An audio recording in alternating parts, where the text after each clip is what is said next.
was just getting ready to start heating up my knife to slide it in under this top plate, between the top plate and the neck block. When I started looking at it really close, well, then I started seeing a different problem. There's a split in this top plate on this side. In fact, the split is so big I can fit the knife down in there, well, that deep. If that's a 1/4 inch. So that little revelation there changes things a little bit. I wish I had noticed that before. It doesn't go down. I mean, I can push on it and it doesn't go down. And I think it's up by just about the amount that this thing here is up. So if there was some way to get in there and clean that out and get that pressed down, that might solve my problem. I may have not had to take it apart here in the middle, though I probably still would have here at this end. So it's not all bad. Anyway, I'm going to monkey with that a little bit off camera and see if I can't find a way to get down in there a little bit better, because that seems to be my big problem, because this actually goes in there and it even kind of wiggles, flops a little bit. So it's a pretty big hole. That seems to be more of the issue than anything else at the moment. We'll investigate further. In an effort to get down in this hole and clean it out and try to scrape the glue and junk that's in there out, I started looking for smaller tools. I found this, and I believe this probably came from Chuck. I'm not really sure about that. And it's almost what I need, but it's still a little large. Then I happened to remember that I broke a bunch of these scalpel blades. They leave long, thin shards here, so I just mounted one of those long, thin breaks into a real small Exacto handle. I'm going to try to use that to probe down in here. That is just about the right size. I may have to modify this some more even at this point. I'm not really sure. We're going to give it a shot and see if it works. I just got it in there and I haven't tried it yet. Yeah, it's going in there, but honestly, the handle's not holding it real tight. That's one problem. I even tightened it with the pliers. Trying to feel around in there and see if I can find whatever it is that's holding this up, because it's not letting it go down and I really can't squeeze it together. I don't know if you'll even be able to see that, but there's a pretty good crack right there, and the crack's pretty well open and I cannot squeeze it together. When I push on it, you can see it moves very little. I'm imagining that the back of this is glued to this block, so I still think I may have to get this whole block loose. I really don't know what the whole issue is here. It's hard to tell because we're working blind, really. Thought you might find it interesting to know not all of these Exacto blade handles are created equal. This is really the first one I've ever seen that has a rubber end or plastic end or something. When I tried to squeeze that little shard of metal in there, it held it pretty well, but when you start using it, it doesn't hold it tight enough. I went and found one of my original handles that has an aluminum insert inside there. It holds this much, much better. You know, I'm trying to just find anything that'll give, that might knock out whatever's in there holding this up. At least this forces it in there a lot better. This handle's much sturdier. I won't say it's perfect, but it's much better. So if you're having trouble with handles and things, realize that these are not all the same. If you can see, it's kind of going in at a slight angle. And I'm exaggerating, but it's going in like this, so that the cut is tapered down, and I'm imagining that I'm going down and hitting the neck block, but I'm not sure about that. All I do know is it doesn't seem to be cleaning enough out of there to close this up. Still seems like I have the same problem. I'm not sure how to fix that because you cannot see it. I'm not even sure if I had the back off if I could see it. It could be something embedded inside the wood here that, you know, that we just can't see. One option, of course, would be to break it, and then I could see what the problem is, but I don't want to do that, obviously. I really don't know how to fix this. This is something that I really can't remember running up against before. I mean, I've had splits in woods many times, but typically they'll close up. This does not close up. I'll keep working, and eventually I'll find some kind of solution. Well, off camera, I microscopically kind of ground that into a hook. And I don't know if it's going to work any better or not. I haven't tried it yet. I'm trying to reach back up in this area so that I can see if there's anything over there that I can pull out. There's something back in there that's holding this up, obviously. And that's what I got to do, is find it and get it out of there. And that did pull something out. Not much, but a little something. Just don't know if it's doing anything worth doing yet. I'll see if there's anything on this other side. I think it's back in there a ways.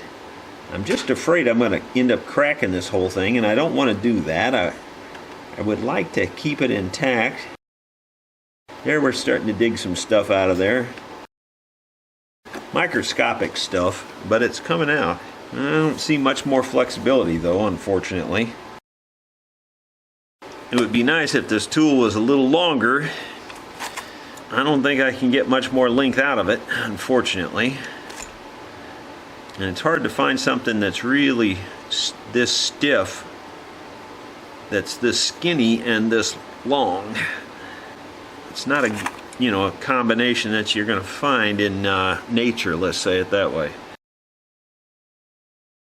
I'm leaving a lot more stick out there, and hopefully I can reach back in there a little further and do some kind of pulling.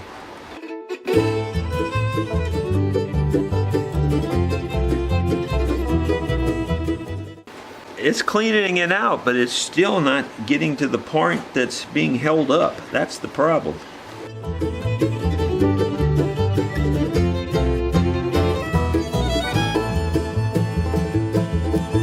You've heard a song about a horse or two. Well, I can see a tiny bit of movement in it. the finest horse you've ever seen. His name was Phantom 614. Anybody got a microscopic camera that would fit in a 14 thousandths of an inch slot? Somebody makes one, I'm sure, for surgery or something.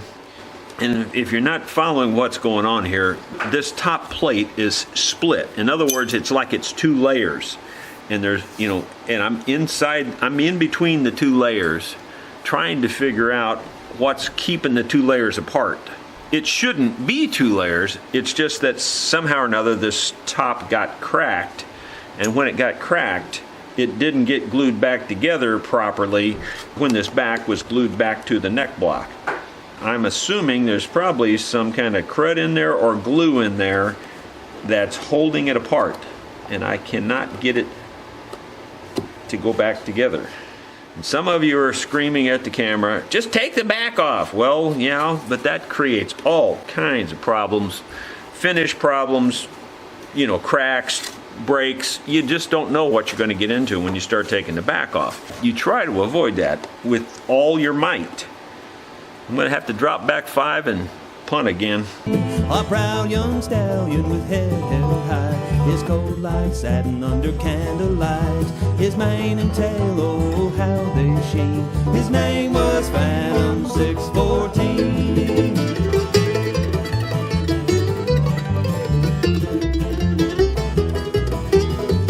Well, I took an Exacto blade and cut it all the way back. This was one of the smaller Exacto blades. It was kind of an odd shape one, in fact. It wasn't even the normal ones that I use. It's held down in there much deeper, about that deep, and you can see there's quite a difference of the length. That gives me another 1/4 inch at least. And I'm going to try to grind a little hook inside here, and I'll do that with a hand file. I think the hook is really an integral part of this. If you don't have the hook, I don't think you're going to get much. So I'm tightening that up. I've got a real small file here. I'm hoping that it'll cut this hard steel in these Exacto blades. It's really hard stuff. Actually, this feels harder than the scalpel did. Kind of surprised at that. That doesn't even cut that. I was able to file the scalpel, but I'm not able to file the Exacto blade. It just kind of rolls right off of there. So I'm going to try to find a way to grind a little tiny hook in there with the Dremel tool. I think I might have some dental burrs that might be small enough to grind a hook in there, so that's what I'll look for. I did find a little tiny dental burr grinder here, if you will. It's probably diamond coated or something, I don't know. But I'm going to see if I can get a hook in the end of this. Well, I wouldn't call that the best hook in the world, but it's sort of hooked. Maybe it's long enough to reach back in there and do some good.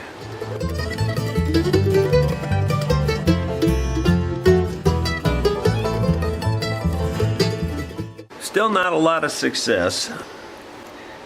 That tool's about as good as it's going to get, I imagine, for getting in there. Don't think I'm going to find anything much longer than that, I don't think. That's still skinny enough, I mean, and strong enough to do anything. This isn't giving up anything. It's not moving even the little tiny amount. Part of me says, just put glue in there, force it with a clamp.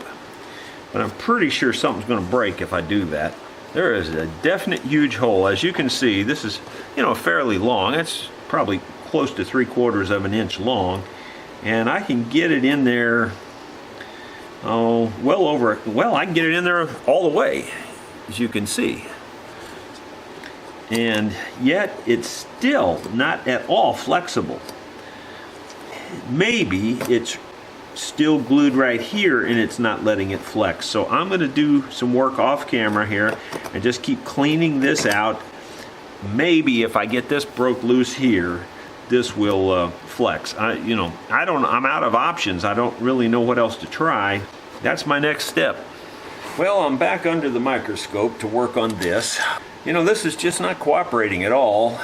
To my friends in the YouTube community, you know that the goal here is I'm supposed to make this look easy, but this thing just won't cooperate with that goal. I'm kind of getting mad at it. When I get mad at something, it ought to watch out.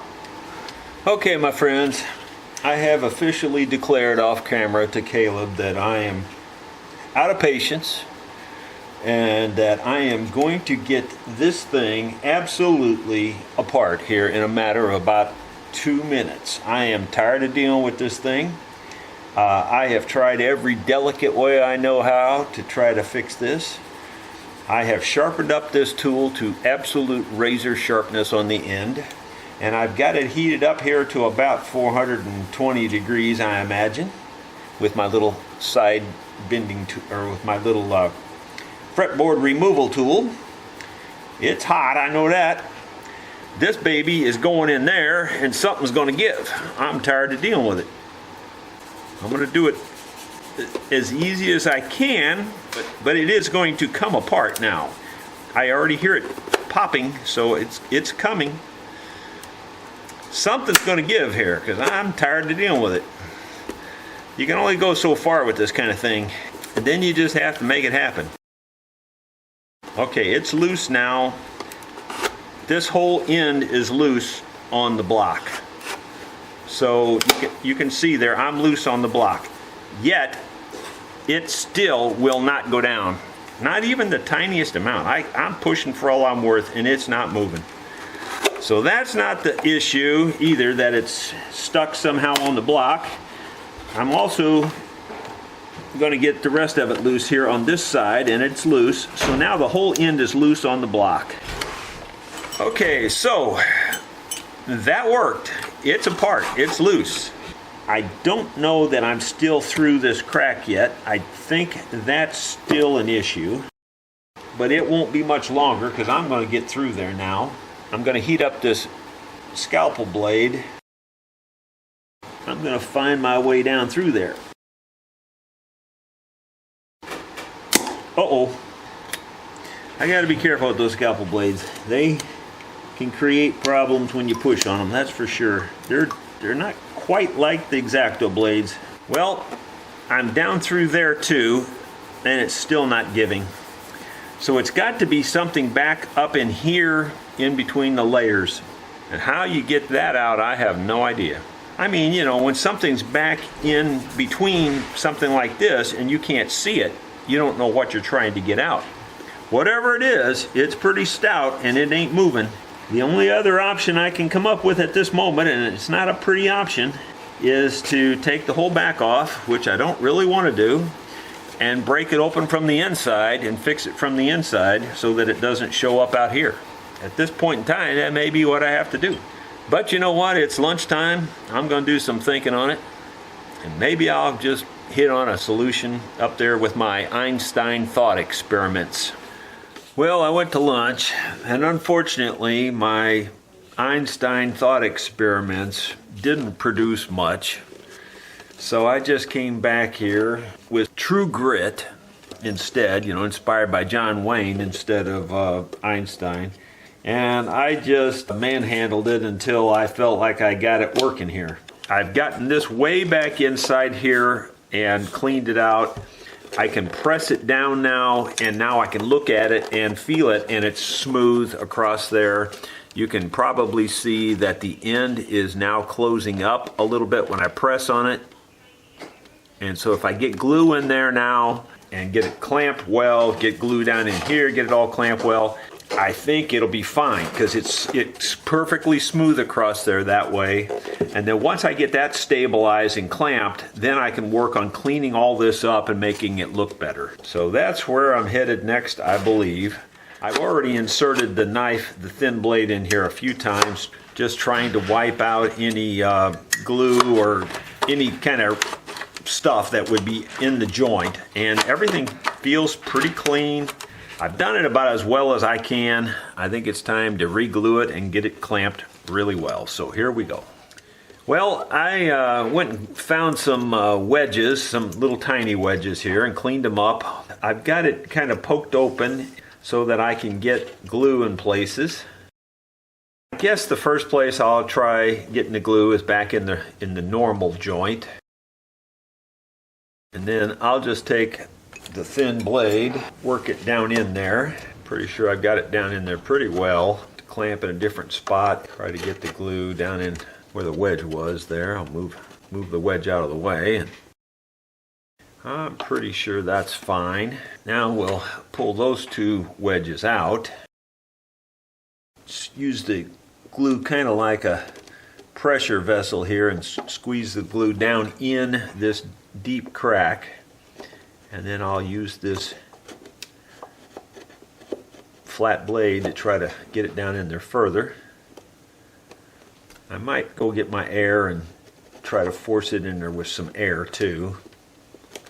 But I think it's probably getting in there sufficiently as it is. Once again, I'm going to use these little Menard squeeze clamps. I think they're very good clamps for things like this. They have soft rubber pads on them. They seem to grip pretty tight, and I think they do a little better job than the traditional Irwin style or the Irwin clamps that you see so much about.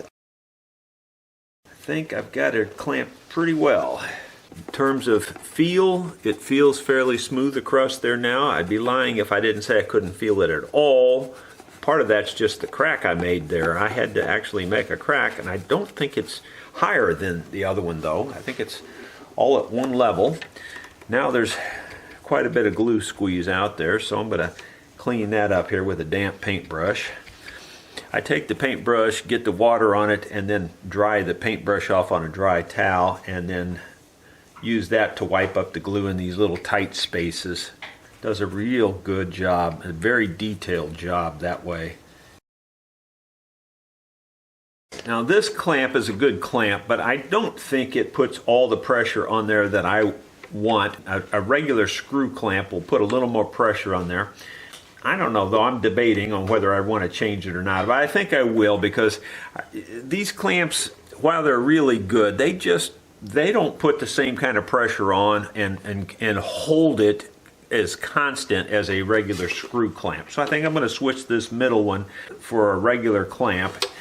Maybe put some leather on there. So I'll find that and I'll show you what that looks like. There you go. We're going to let that set up overnight. That'll be really good and solid, and I don't think there'll be any further problem with this separation on this. I'm pretty sure that's going to be level enough to satisfy even a very discerning person. So I think it's going to work just fine. And that's sure better than taking that whole thing apart. We'll see how it goes. It's the next morning, And we're going to take these clamps off of here and see what we ended up with. I'm pretty sure it's an improvement. Significant improvement, in fact. Well, yes and no. There's a slight crack right here, which I didn't expect that.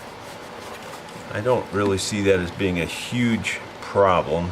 I'll see if we can't address that cosmetically. There's a tiny little, it just kind of cracked the surface there.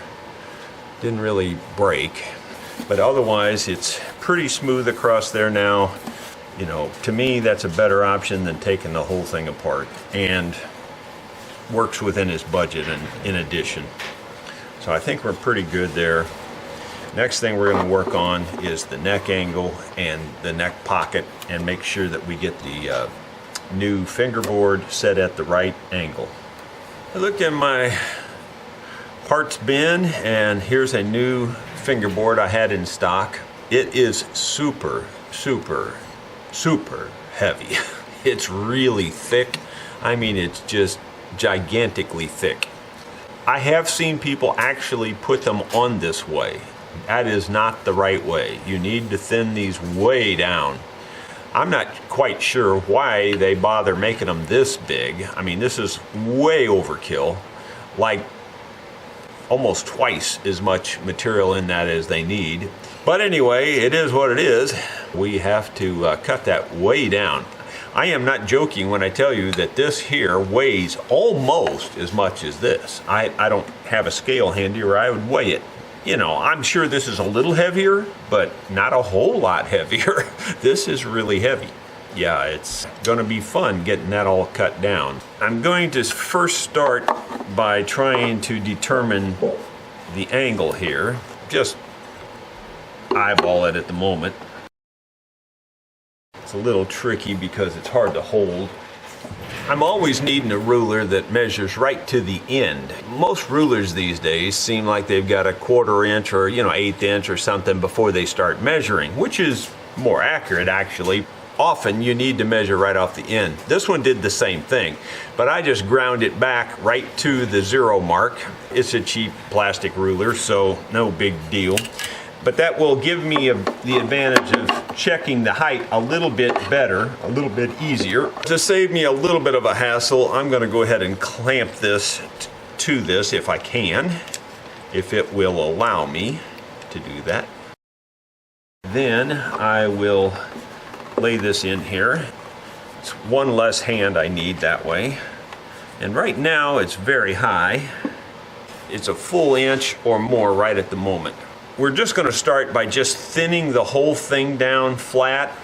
A lot of times I will thin them more at the end and angle them back a little bit, thin them down more up here, and that will raise this. But in this case, we don't, at the moment, don't need to raise it at all. I'm going to just level it completely flat on the sander and just take off some of the thickness. I'm not really going to show that. I'm just going to lay it on there and do this more or less on the sander. That's all I'm going to do. Well, as I often do, I quickly had a change in plans. It was good that I put this on the sander because it had kind of a hollow spot up in here, and that kind of leveled it all out. I got the old piece here, and I'm going to measure the thickness of it at the nut area there. It seems to hold its thickness pretty well through, so this should be fairly close. 269 thousandths, so a little over 1/4 of an inch.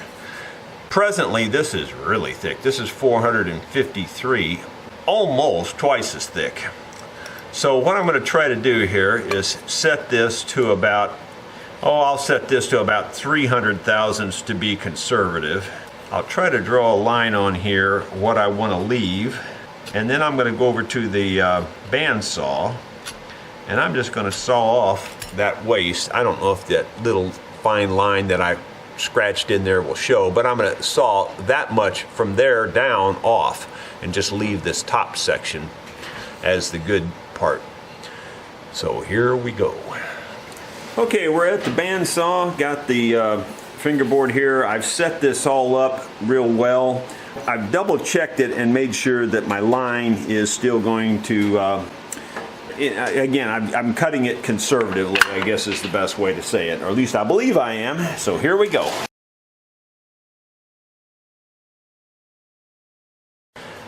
You know, I first thought I screwed up there because the edges look thinner than they do on the original, but on the other hand, it's quite a bit wider. And this is dome, so when we cut the width off, these edges will thicken back up again. What I'm doing is I'm lining this up on the back here where I can see it and trying to get it dead center. I've got a pencil and I'm going to mark it here, mark it here, mark it here, and mark it here. And then I'll use a straight edge to extend those marks, which should be good to go, I think. It's kind of funny that the front mark seems to be sloped the wrong direction for some reason. That's kind of odd. The only problem with marking it on the bottom side like this is that, you know, when you lay it down flat, you can't see the marks. So what I'm going to do, instead of trying to saw this off, is I'm going to take it over to the sander and try to sand it off down to the lines. That way I can kind of sneak up on it, have the neck over there and double check it and that sort of thing. So I'll show you what that looks like here. Okay, so we're at the sander. You know, it's good to clean the sander off quite often, especially with these hard woods and hard exotic woods especially. So I'm going to clean it with this rubber first. Though just a young man at the time, I knew that one day he'd be mine, and I would ride there like a king up on the back of 614. The trainer said, son, he can't be rode. Stay away, boy, or you'll be thrown. He said that horse is just plain mean. His name was Phantom 614.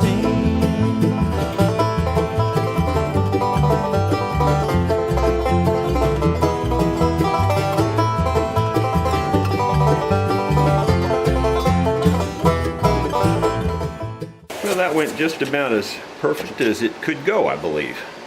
It's very close to the final fit. It's probably still just a hair wide. In fact, in this area, it is definitely wide. This neck, for some reason, gets a little bit wider up here and then narrows down and then gets wide again. So we'll have to build that into this to fit the contour. Otherwise, it's very, very good. That got rid of a whole lot of wood really fast. It may still be a little bit thick. I will need to flatten it out, and so I'll just do that right now too. That horse and I, our souls were one. Without any fear, I climbed upon the back of the one they said was me. His name was Phantom 614. A one-man horse to me proved true. The people would stare as we ride through a sight which few have ever seen. His name was Phantom 614. I'm sure a great number of you are looking at the sander and going, where's the stop that goes across there that you can run things up to? You notice it's not there.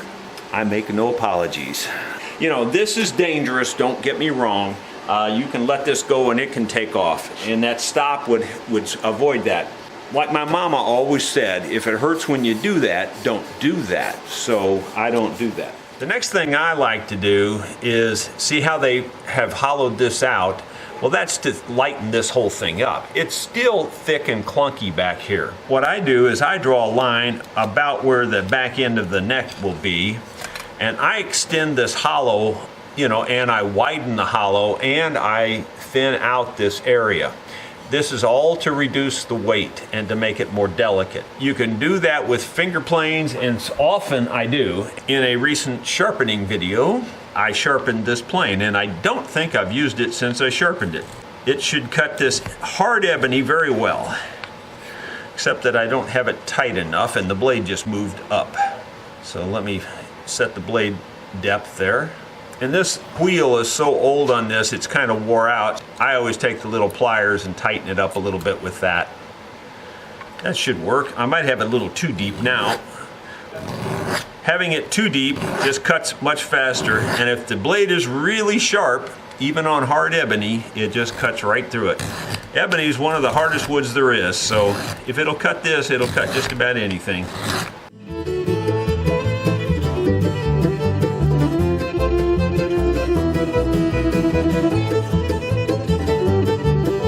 His name was Phantom 614.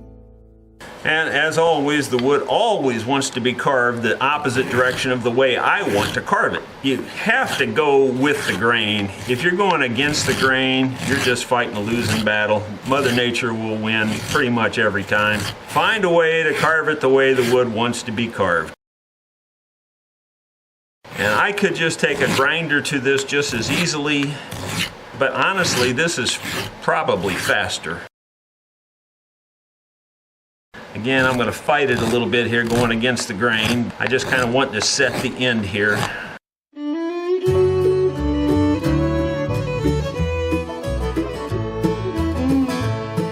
In a little village graveyard, he was standing all alone. This really does cut it out pretty fast. The inscription chiseled deep in stone.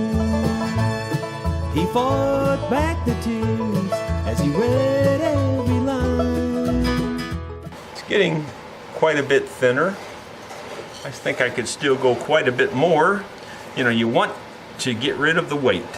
While visions of this brave man moved slowly through his mind, he knew he was a hero, though they had never met.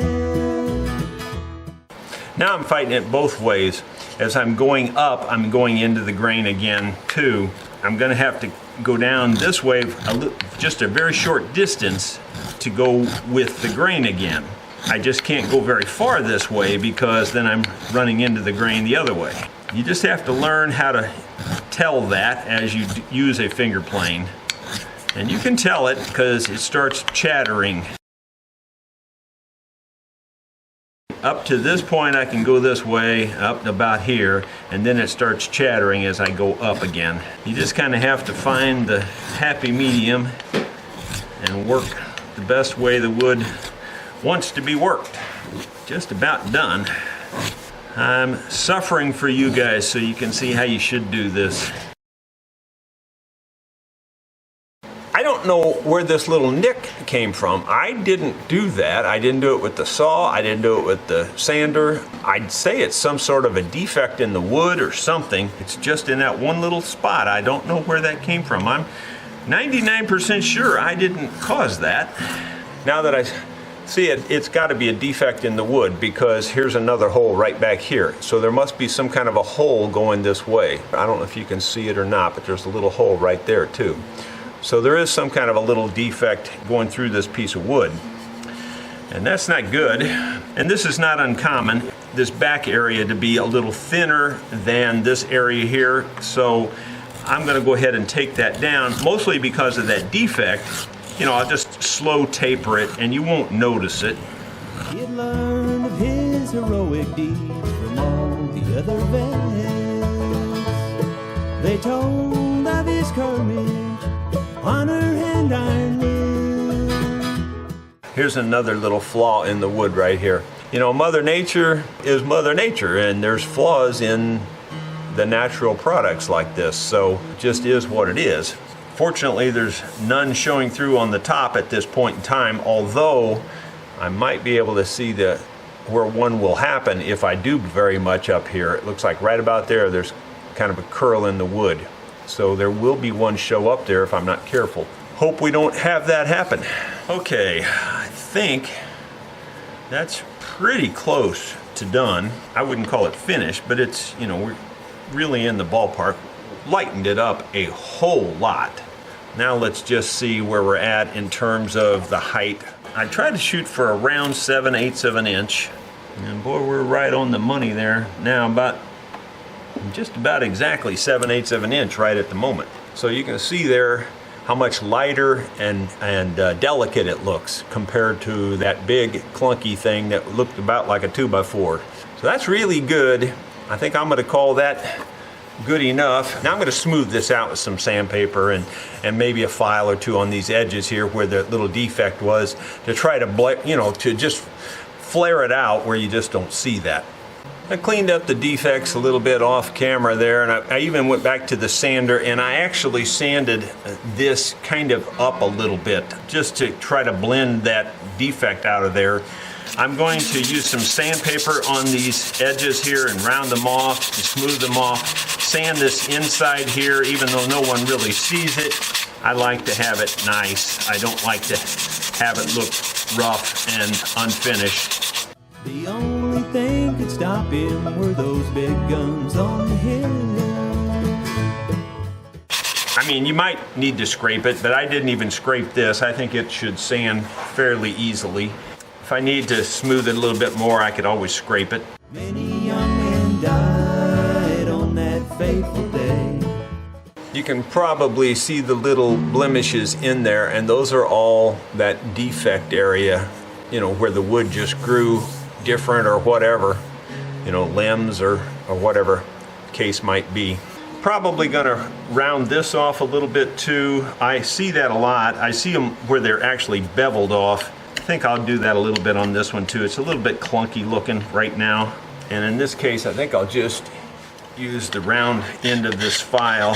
Many young men cried for the pain to go away.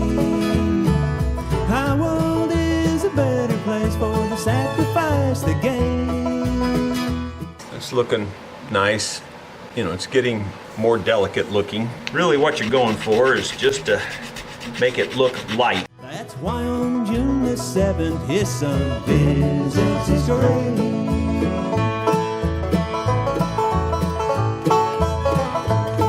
If it looks heavy and clunky, you can pretty much bet it is.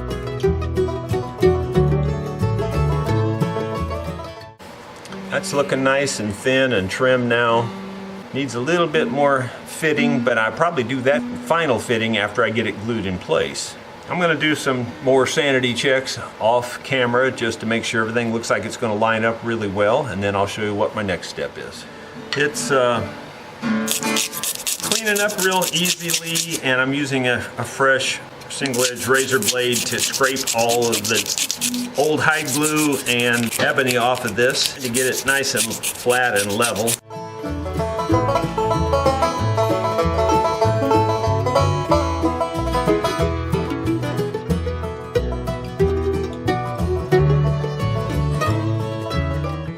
Scraping sideways across here because the nut area and the fingerboard area are not the same level, but they are now. As he charged the beach on Normandy, he set the standards high for all those who would follow him and all those who would die. And the truth of it is, I can see light under it. So there's some kind of little problem there. I can actually see daylight through there a little bit. So it's a little high back here compared to the rest of it. I think I'm just going to do that with sandpaper, I think. Partly because I'm wanting to rough it up and get the wood fibers opened up a little bit. They say he never once looked back, though wounded he crawled on. Sand it lightly everywhere, but most of the sanding I'm focusing on the two ends. I mean, we're only talking about a couple thousandths of an inch of light that I could see through there. So it's not very much. I can still see through it, but it's even less. It's sitting high right across here. There are many heroes fallen there on that fateful dawn. It's flatter still, but there's still a tiny amount that needs to come off of it back in here. Many young men died on that fateful day. Some of you were screaming, use a sanding block, but I can focus the pressure exactly where I want it with the end of my finger. And I know where I want it. I don't have to use a sanding block to tell me that. So what I'm doing is I'm holding it up to the light here that you can't really see off camera, but anyway, I can look through the seam and that bright light will show you if there's any problem. It's still a little tiny bit of a hollow right in here. Very little though. I mean, I could clamp this and it would be fine. I just try to get it as perfect as I can get it while I've got it apart. Many young men cried for their pain to go away. sacrifice the game. That's why on June the 7th, his son visits his grave. Focusing the sanding still on the ends because it's still ever so slightly up in those areas. And I'm going to rough up this a little bit with the sandpaper. This is not really roughing it because this is 220 grade sandpaper, but it gets the glaze off of it. In fact, now they're both much stickier just from that. They were just sliding on top of one another. The truth is I still do see a tiny amount of light, but it's so small that the least little pressure with my fingers closes it. It's not much. I'll probably go ahead and get the glue on this and get it clamped up. I'm going to use the pin method for locating the neck again because there will be a dozen comments. Why don't you use salt? I don't use salt because I don't use salt. That's probably the best reason I can give you. I just think salt is very caustic. When I mean caustic, I mean to the surfaces. It's to other metals, to anything. And I don't see any reason to introduce something like that into a pure woodworking project. I know it works. I know some of you have said you've used it for years and you don't have any problem with it, and I have no problem with believing that. I just don't use salt. Matthias Wandel made a comment about the same thing, and he doesn't use it either. I just don't think it's a good idea. Now, I'm not driving these in very far, by the way. These are a little longer pins than I normally use. These are an inch long. Normally I'm using a 3/4 inch long. But anyway, I'll cut these off flush with the surface here. That just leaves just a sharp enough little burr to grab this. And what I'll do is I'll locate this exactly where I want it. Then I just take my plastic hammer, tap it right here. Sometimes you drill it. I probably will. I'll probably take a tiny drill and just poke a little dent there, and then they will sit there and then they don't move. And they already don't move. I could just probably clamp it like it is, but I like to just drill a little relief hole there for that pin. So I'll probably do that. And I always have to make the comment that I don't use hide glue because there'll be somebody watching this for the very first time. They will ask me why I didn't use hide glue and that I just ruined this violin. I've proved many times that this glue removes just as easy as hide glue, 10 times easy to work with, and won't break and get brittle and turn loose like hide glue does. Hide glue was a great glue back when ox carts were the best form of transportation. Guess what? Transportation has improved, and guess what? Glue technology has improved significantly. If Stradivari were alive today, he would be laughing at the knuckleheads still using hide glue because Stradivari always used the very best of everything. And he would instantly recognize that this is a far superior glue. Another day has dawned here in the shop, and on this fiddle I am going to now take a scraper and work this contours down. I've noticed there's kind of a finish on this neck, and typically violin necks don't have finish on them. I imagine this neck is probably a replacement neck, though it may not be. It may be original. Typically they don't have finish on them. A lot of the finish is missing anyway, and it's blotchy, so I'm just going to scrape it all down, oil it up, make it look real nice. So here we go.